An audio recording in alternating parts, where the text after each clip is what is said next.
À la suite du succès de la première édition du Salon de la femme du Saguenay-Lac-Saint-Jean, les organisatrices donnent un nouveau rendez-vous aux femmes du 20 au 22 mars prochain au Centre des congrès du DETA de Jonquière. Pour nous en parler, je m'entretiens avec les deux responsables, Maryse Delagrave et Valérie Giroux. Bonjour à vous deux. Bonjour à toi. Premièrement, quelles sont les nouveautés du Salon de la femme 02? Alors, cette année, une grosse nouveauté. En fait, si on va vraiment à la base, on a doublé le nombre d'exposants qui va être présent cette année. Donc, ça, ça veut dire plus de diversité, plus de domaines touchés. Et ensuite, on revient avec les bars thématiques, mais on a des nouveautés à ce niveau-là aussi. Alors, on a les bars à massage qui sont nouveaux, bars à cocktail aussi. On a aussi, moi, c'est toujours un thème, en fait, qui me revient à l'esprit. C'est notre grosse nouveauté, c'est qu'on aborde vraiment le thème de la sexualité cette année au Salon de la femme. Donc, il va y avoir l'entreprise Fantasia qui va présenter ses produits. En fait, l'entreprise Fantasia fait des démonstrations de produits érotiques à domicile. Donc, elles vont être sur place pour présenter leurs produits. Et on a aussi du pole dancing. Donc, les femmes vont pouvoir découvrir, en fait, qu'ils se donnent des cours de pole dancing en région. Donc, c'est très tendance. Oui. Donc, ça, c'est une petite thématique là, qui est nouvelle cette année. On a aussi, peut-être, si je peux me permettre, là, en lien aussi un peu avec le domaine, une agence de rencontre qui est nouvelle dans la région. Donc, l'agence Entre vous deux qui va être présente sur place aussi. Donc, c'est plein de belles choses intéressantes. Okay. Puis, cette année aussi, il va y avoir un défilé d'hommes. Oui. C'est un défilé en fait, ça s'intitule « Mesdames, les hommes défilent pour vous ». Puis là, on s'entend un défilé d'hommes, ça va être un défilé qui est très classe parce que tout ça, en fait, a un but. Le but, c'est d'amasser des fonds pour remettre à un organisme communautaire qui vient en aide aux femmes de la région. Donc, l'heure qui précède le défilé, eh bien, il y a des fonds qui vont être amassés sur toutes les entrées du Salon de la femme. Puis ces fonds-là vont être remis à cet organisme-là. Donc, en même temps, c'est un petit clin d'œil, en fait, pour les femmes qui veulent découvrir les dernières tendances là, pour relooker leur homme s'ils le veulent pour le printemps. Puis le concours des femmes d'exception revient pour une deuxième année? Oui.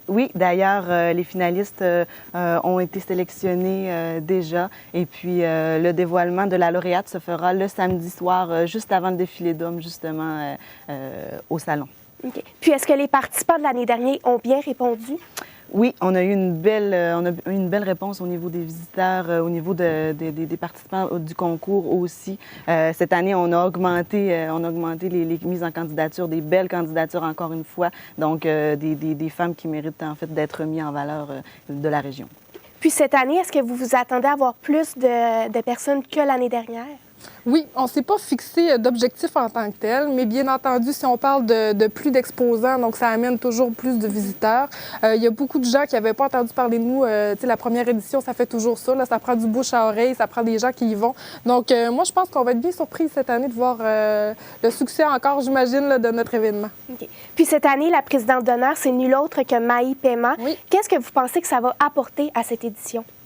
Bien, ça amène un côté très inspirant, encore une fois. Donc, au niveau des femmes, c'est un beau modèle pour les femmes de la région, pour toutes les femmes en général. C'est une femme de carrière, c'est une mère qui lutte pour des belles valeurs. Et puis, donc, elle a un parcours qui est super intéressant. Donc, évidemment, ça amène une belle crédibilité aussi à l'événement. Donc, de s'associer toujours à des femmes de tête comme ça, c'est très intéressant. Puis, ce qui va être intéressant pour les visiteurs, c'est qu'elle a quelque chose de concret aussi. Elle arrive avec tous ses produits, mailles parfum, portefeuille, sac à main, parfum. Donc, les gens, souvent, ça leur fait une petite raison pour aller lui parler. Ils l'auraient sûrement pas fait parce qu'ils sont gênés, parce qu'ils la trouvent imposante.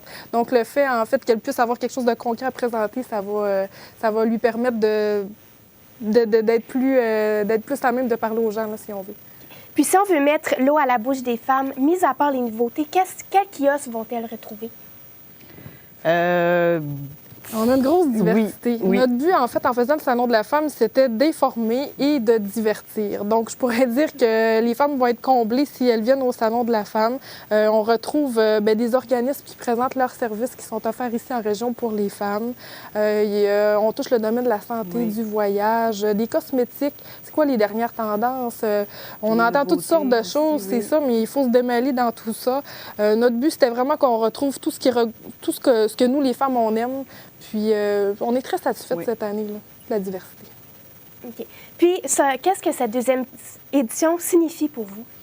Ça signifie une belle progression dans notre projet, évidemment, de divertir la femme et d'informer tout ça. Ça signifie un avancement aussi vers... on va retrouver les personnes de la région parce qu'on s'entend, la majorité des personnes qui sont impliquées dans le salon, c'est des entrepreneurs, des entreprises de la région. Donc, c'est une belle... ça représente une belle fierté encore dans notre beau projet du salon. Puis, c'est qui les 4 femmes d'exception? Alors, on a Mme Cynthia Tanguay, qui, elle, a créé Tutorat Saguenay. Ensuite, on a Madame Sylvie Marcoux, oui, qui est la directrice générale du Salon du Livre, qui est reconnue pour promouvoir la littérature ici en région. Oui. Puis, rapidement. Oui. Eh bien, il y a Madame Marie-Josée. Lynne Bélanger, Lynne Bélanger qui en fait, a fondé la Maison des naissances. Puis en terminant, Marie-Josée Morancy, qui est la directrice générale de la Chambre des commerces. Donc, je vous rappelle que le Salon de la femme aura lieu du 20 au 22 mars au Centre des congrès de l'Hôtel Delta de Jonquière. Merci à vous deux. Merci à toi. Au revoir.